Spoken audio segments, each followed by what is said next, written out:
Olá, meu nome é Luiz, eu sou aluno do 8º período de Direito da FACREI e através desse vídeo eu vou apresentar um pouco sobre o tema execução de alimentos durante a pandemia.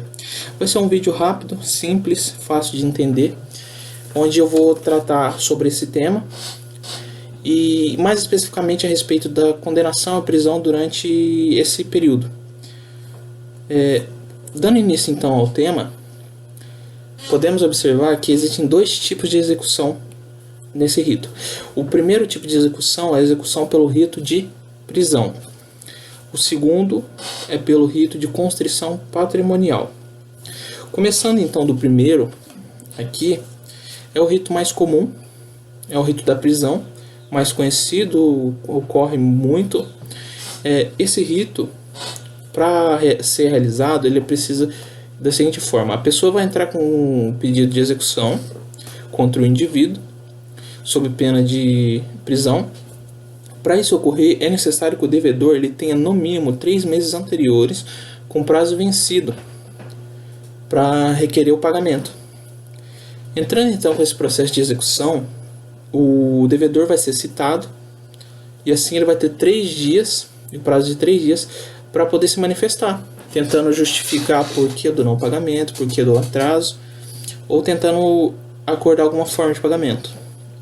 Passados esses 3 dias, caso ele tenha se manifestado, ou caso não tenha se manifestado, mas não houve nenhum tipo de negociação entre as partes, o juiz vai decretar que ele realize o pagamento. Passado isso, caso ele não realize o pagamento, então será decretado um mandado de prisão para ele cumprir.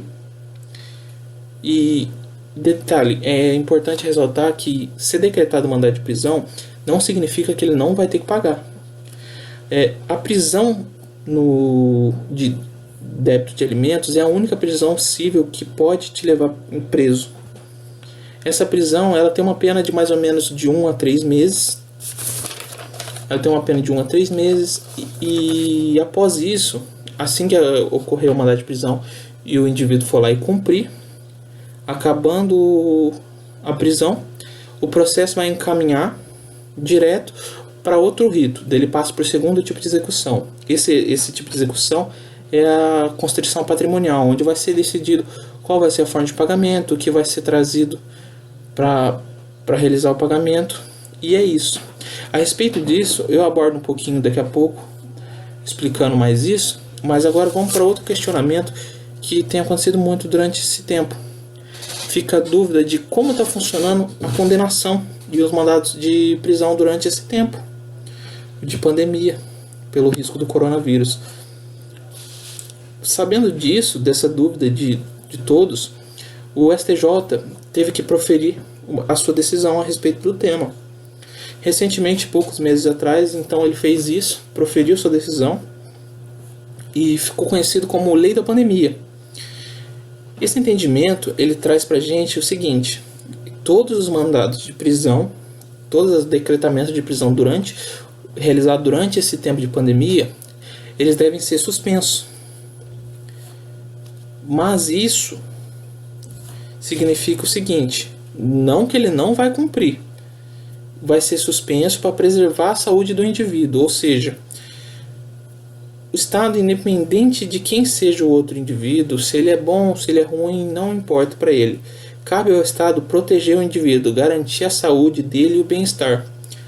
Foi considerado então que manter a pessoa presa durante esse período de pandemia numa cela com outras pessoas, com aglomeração e proliferação do vírus, seria considerado um risco à saúde do indivíduo. Então, foi suspensa toda a ordem de prisão realizada durante esse tempo. Se eu não me engano, essa decisão do STJ seria válida até o dia 30 de outubro e ia acabar logo, mas ao que tudo indica, o entendimento de todos é que essa decisão ela vai ser adiada por mais tempo, já que não existe nenhuma perspectiva de que a pandemia acabe tão rápido assim. Ainda vai levar um tempo, pelo menos não esse ano. Talvez seja estendido até o final do ano, não se sabe ainda. Esperar chegar nesse prazo para ver qual vai ser a decisão deles. Então, chegamos a outro questionamento aqui. Como vai ocorrer a prisão? Nada vai impedir que ele cumpra essa prisão. Mesmo que seja lá suspende, o indivíduo não vai precisar cumprir a prisão, mas esse não cumprimento não é definitivo.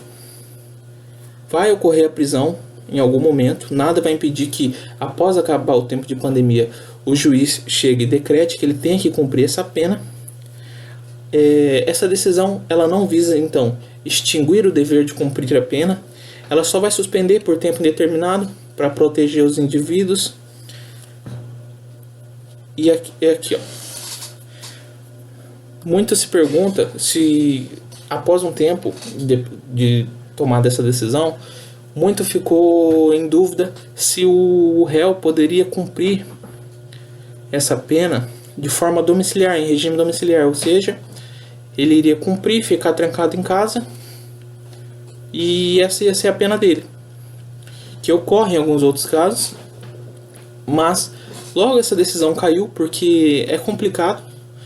Entende-se que durante o tempo de pandemia isso não ia ser justo, porque vejamos, o cara ele foi condenado, ele tem que cumprir a pena dele, mas ele vai cumprir a pena dele em casa. Durante o tempo de pandemia, isso parece até uma brincadeira de mau gosto, porque todo mundo que está seguindo as normas de prevenção ao corona, todo mundo está de certa forma preso em casa. Isso iria de certa forma excluir a função da prisão, que seria de punir o indivíduo e mostrar para ele que ele deve realizar o pagamento. Caso ele não realize, ele vai ser preso de novo. Então, fazendo com que ele fique preso em casa, enquanto estão todos também, de certa forma, presos em casa, não faria sentido para a condenação. Em razão disso, ficou entendido, então, que ele deverá cumprir, sim, a pena. Então, passado esse prazo, como eu disse, dia 30 de outubro, caso eles não prolonguem essa data, já vai poder ser decretada a prisão dos indivíduos que foram suspensos. Então, eles vão ser chamados para cumprir essa pena após esse prazo.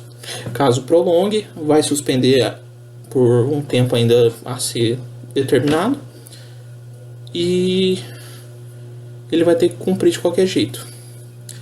Falando agora um pouco sobre a segunda forma de execução, que é a execução pelo rito de constrição patrimonial. Nesse tipo de execução, o indivíduo não é punido com uma pena de condenação, de prisão.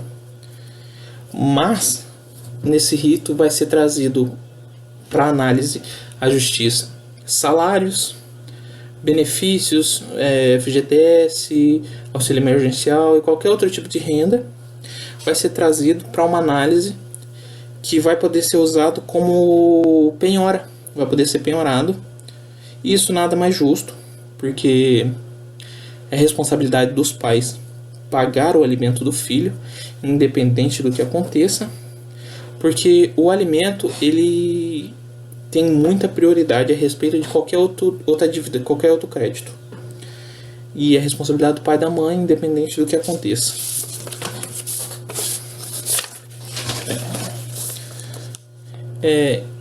Independente do que aconteça, nesse tempo a gente sabe que está acontecendo diminuição de salário, porque a pessoa às vezes diminui a sua jornada de trabalho, então ocorre diminuição de salário, não recebimento de pagamento, algumas empresas estão com problema, não estão conseguindo pagar os seus funcionários, suspensão de contrato de trabalho por tempo indeterminado, demissão, isso está ocorrendo muito.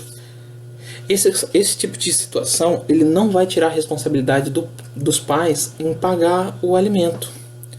Independente, tem que pagar e não tem como escapar muito disso. O que pode acontecer nesse caso, que é uma recomendação para todos, é o seguinte: caso ocorra algum dessas situações, diminuição de salário, não pagamento, demissão, sugiro que imediatamente procure a justiça e tente entrar com pedido de revisão de valor de pensão, porque o principal objetivo da pensão é a proporcionalidade. Você vai pagar a pensão proporcional ao que você recebe. Você vai ter que dar uma parte para o seu filho como pagamento de alimentos. Então, se isso acontecer, a diminuição do salário ou demissão, você vai ter que pagar, mas você pode requerer uma análise do valor. Sendo assim, diminui e tira um pouco do peso do pagamento nessa situação difícil para todo mundo. Mas não tem como escapar do pagamento. Isso não tem como. Vai pagar. O que você pode fazer é tentar diminuir esse valor para não pesar. E após acabar a pandemia, a pessoa conseguir se reestabilizar, ela pode voltar e pagar novamente o valor anterior, já que a situação vai estar mais tranquila, não vai pesar tanto no orçamento do indivíduo. O que acontece também nos casos de demissão, muito se pensa, posso não pagar? Essa opção não existe. É obrigado a pagar, não tem como escapar disso. O que pode ser, talvez, é acordar um outro tipo de pagamento, alguma outra coisa, mas aí fica a critério individual das partes, e tentar diminuir o valor, nesse caso também. Mas a demissão e o indivíduo não está trabalhando não vai excluir também a necessidade de pagamento da dívida. Então, por enquanto é isso. A execução é um tema simples, fácil, rapidinho de comentar. Caso tenha alguma dúvida um pouco mais complexa, que necessite um pouco mais de atenção, sugiro que procure um profissional da área. Ele certamente vai ajudar muito e vai esclarecer de forma simples para você. E esse vídeo é uma forma de tentar ajudar, já que a faculdade não está fazendo um atendimento presencial, fica um pouco mais complicado, mas esse vídeo é um pouquinho improvisado, gravado em casa, para a gente poder ajudar de alguma forma. Daí ficou dividido. A respeito do que eu falei desse negócio de revisão do valor de pensão, tem muito mais coisa a se falar. Mas como esse trabalho foi para ajudar vocês, a gente dividiu entre eu e meu colega. Ele vai explicar um pouco mais a respeito do tema revisional e vai ajudar também.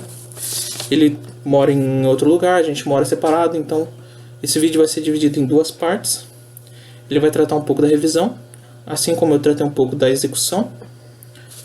E por enquanto é isso. Esse vídeo então foi com o intuito de ajudar, um pouco curto, mas é isso que a gente consegue fazer por enquanto, até voltarmos ao atendimento. Ainda não há previsão. Pretendemos voltar assim o mais rápido que der. E é isso.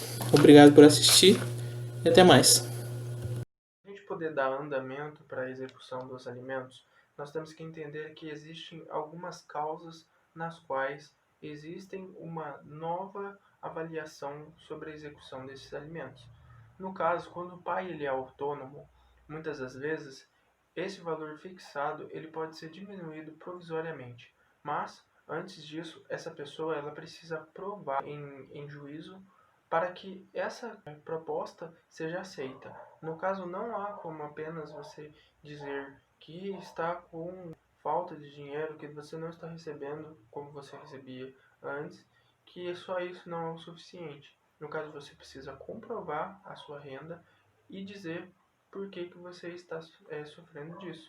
No caso, como a gente está enfrentando o coronavírus, né, muitas das rendas de pais autônomos têm diminuída, né, pelo fato de não ter trabalho, não ter uma renda fixa e também por isso acabar atrapalhando. Uma das dúvidas é até quando se deve pagar a pensão alimentícia. As pessoas dizem até os 18 anos, e está correto. Porém, a partir do momento em que o jovem ele ingressa na faculdade, ele também garante o direito dele receber esse auxílio até os seus 24 anos. No caso, quando ele começa a ter esse auxílio até os 24 anos, é até sua conclusão na faculdade. No caso, termina antes, ele deve entrar com uma ação, né, para poder terminar de pagar essa pensão, pois o débito dela não é automático. O nome dessa ação, ação de exoneração de pensão alimentícia. E nos casos em que o pai ele acaba sendo desempregado? No caso, não só o valor de alimentos se trata apenas do dinheiro, né? Mas sim também da afetivo. É tanto material quanto também aquela presença familiar. Hoje em dia, após atingir uma maior idade, essa pessoa que sofre com o abandono paterno ou materno, ela pode ter o direito de tirar da sua identidade o nome do progenitor.